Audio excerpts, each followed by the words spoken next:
Welcome back to 60 Men Who Changed History. Sa'id bin Amr. Greatness beneath rags. Said said to his wife, "Shall I not guide you to something even better?" he asked. "We are in a land where trade is profitable and the market thrives. Let us give this money to someone who can invest it for us and grow it. Who among us has heard this name? Most likely, many of us have never come across it. Perhaps you're now asking, who is this Amr? One of the great companions. He is one of the prominent companions of the Prophet, peace be upon him.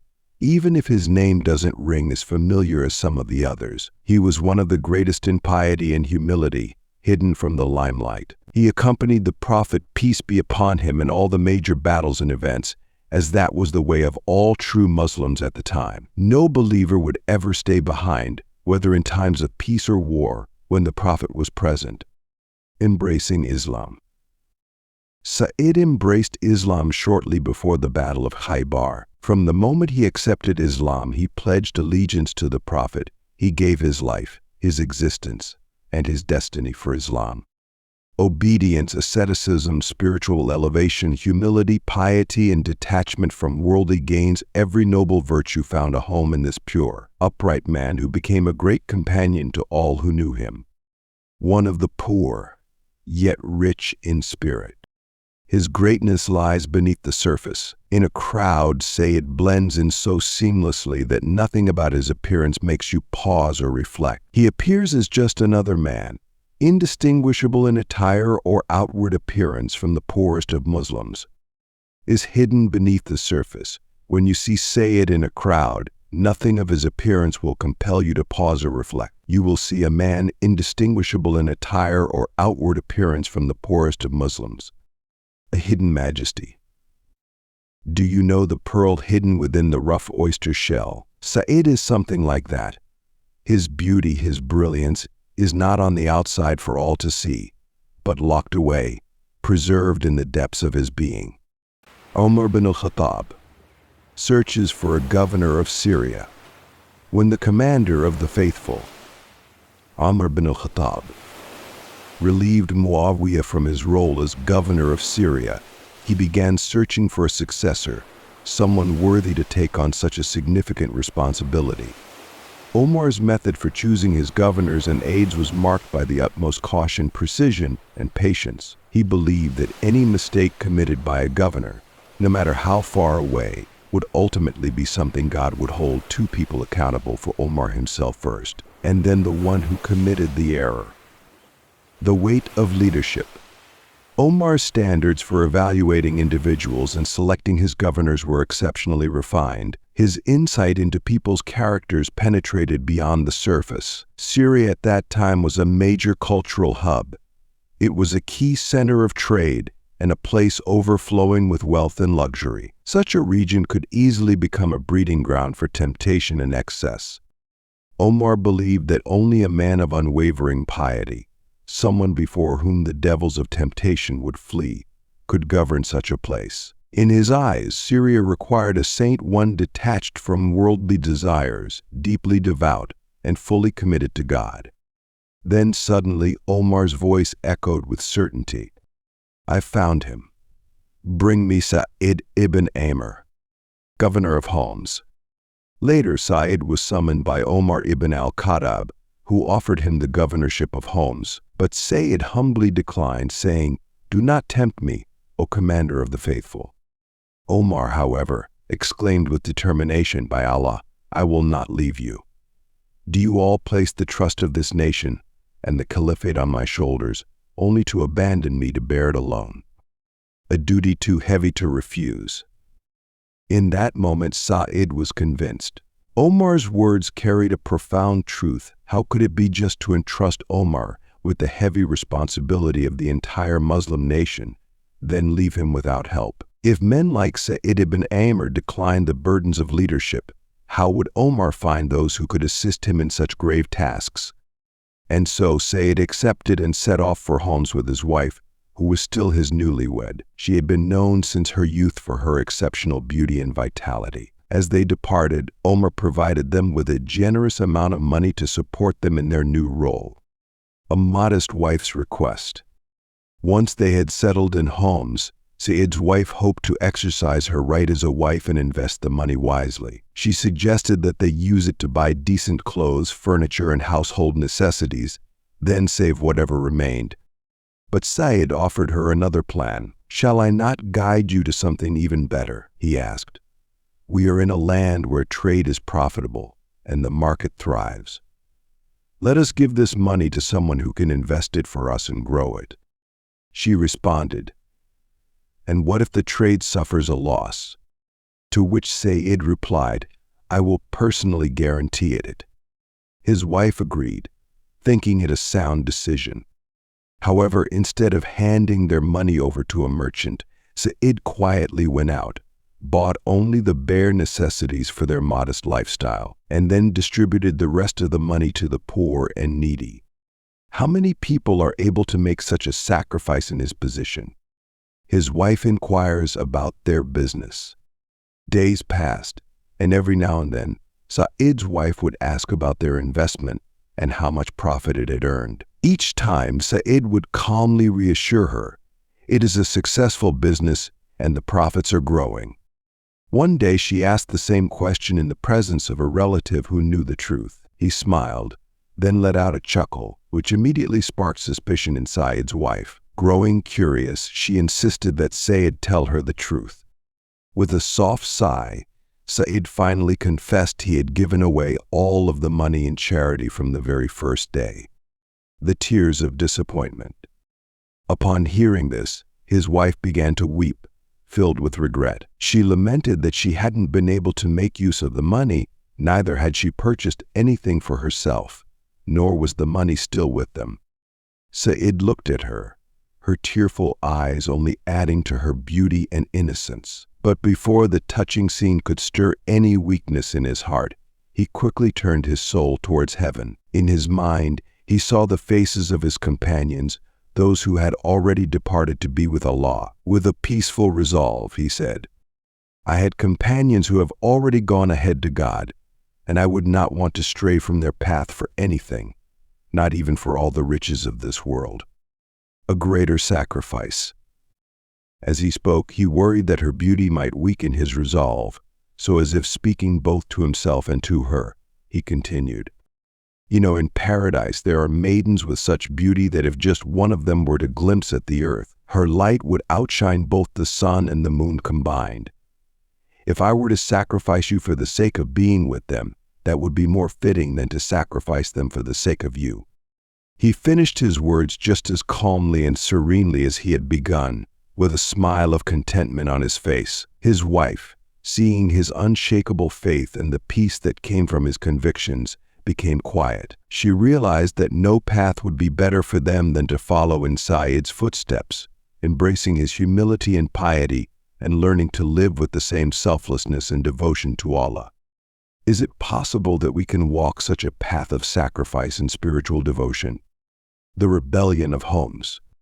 At that time, Homs had earned a reputation as the second Kufa, due to the constant rebellions and disputes of its people against their governors. Kufa, located in Iraq, was notorious for its frequent unrest. Despite the people of Homs' inclination toward dissent, by God's grace, they grew to love and obey the righteous servant, Sayyid ibn Amr. His humility and dedication won their hearts. One day, Omar asked Said, "Do the people of Syria love you?"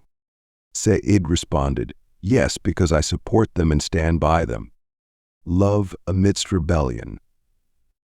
However, no matter how beloved Said was, Homs couldn't completely abandon its rebellious nature. Some complaints arose against him, if only to prove that Homs was still a worthy rival to Kufa in its defiance. A group of people approached Omar to voice their grievances about Said. Their complaints, however, would reveal something extraordinary about his character, showcasing his astonishing greatness. The grievances of the complainants. Omar asked the group to list their complaints against Said, one by one. The group's spokesperson stood up and said, "We have 4 grievances against him. 1. He does not come out to us until midday. 2. He does not respond to anyone at night. 3. He has 2 days every month where he does not come out to us and we do not see him. 4. And lastly, though this may not be his fault, it still bothers us from time to time. He faints unexpectedly. After presenting their case, the man sat down. Omar remained silent for a while, reflecting deeply on the complaints. Quietly, he raised his hands in prayer and whispered, "O Allah, I know him to be one of your best servants. O Allah, do not let my instincts about him prove wrong." Sayyid defends himself. When Omar called upon Sayyid to defend himself against the complaints, Sayyid humbly began, "As for their claim that I do not come out to them until midday, by Allah, I hated to mention this, but my household has no servant. I knead my dough, then wait for it to rise. Then I bake my bread, perform my ablution for prayer, and only then do I come out to them." Omar's face brightened, and he exclaimed, "Praise be to Allah." And the second complaint. Sayyid continued, "As for their saying that I do not respond to anyone at night, by Allah, I hated to reveal this, but I have dedicated the daytime to them, and the night to my Lord." Omar nodded in approval and asked, "And what of the third complaint?" Sayyid replied, "They say I have 2 days each month where I do not come out to them. I have no servant to wash my clothes, nor do I have other garments to change into. So I wash my clothes, wait for them to dry, and only then later in the day do I come out to them." Omar, his eyes filled with understanding, he asked about the last complaint. Sayyid, with a trembling voice, explained, "As for their claim that I faint from time to time, it is because I witnessed the martyrdom of Khubayb al-Ansari in Mecca. The Quraysh mutilated his body and tied him to a wooden post. They taunted him, asking, 'Would you not rather have Muhammad in your place while you are safe and sound?' And Khubayb replied, 'By Allah, I would not want to be safe with my family, while even a thorn pricks the Prophet.' Every time I recall that scene and my inability to help Khubayb that day, I tremble with fear of Allah's punishment, and I am overcome by these fainting spells." Omar's joyful praise. Sa'id's words, drenched in the tears of his pure-hearted humility, silenced the room. Omar could not contain his emotions. Overwhelmed with admiration, he cried out, "Praise be to Allah, who did not let my instinct about you prove wrong." He embraced Sayyid and kissed his noble forehead. What a teacher the Prophet Muhammad, peace be upon him, must have been. What a portion of divine guidance was granted to those like Sa'id. What a radiant light the Quran truly is, shaping individuals of such incredible moral character. And what an inspiring school Islam was, producing souls who transcended the limits of worldly desires. Few like Sa'id. But could the earth truly bear a multitude of people like Sayyid ibn Amr? If it could, the world would no longer be a mere earthly place. It would transform into the promised paradise. Since paradise has not yet come, those who walk through life with such grandeur of spirit are always few and rare. Sayyid was one of them. Though he received a salary for his duties as governor, he would take only what was sufficient for himself and his wife, distributing the rest to the poor and needy households around him. His generosity knew no bounds. Why not share the surplus with your family? One day Sayyid ibn Amr was approached with a suggestion. Why not use the surplus wealth to provide more for your family and relatives? Sayyid, unwavering in his conviction, responded, "And why should my family and relatives be favored over others? By Allah, I will never trade Allah's pleasure for kinship ties." The comforts of life. Many times people would advise him to enjoy the comforts of life, urging, "Expand your spending on yourself, and your family take from the bounties of life." But Sayyid would always respond with his powerful words, which reflected his profound humility and faith. "I cannot forsake the path of the first generation." After hearing the Prophet, peace be upon him, say, "On the day of judgment, Allah will gather people for accountability. The poor believers will arrive as swiftly as doves, and they will be asked to account for themselves.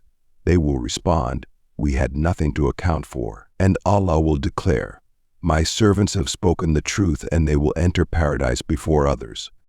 A beacon of spiritual wisdom.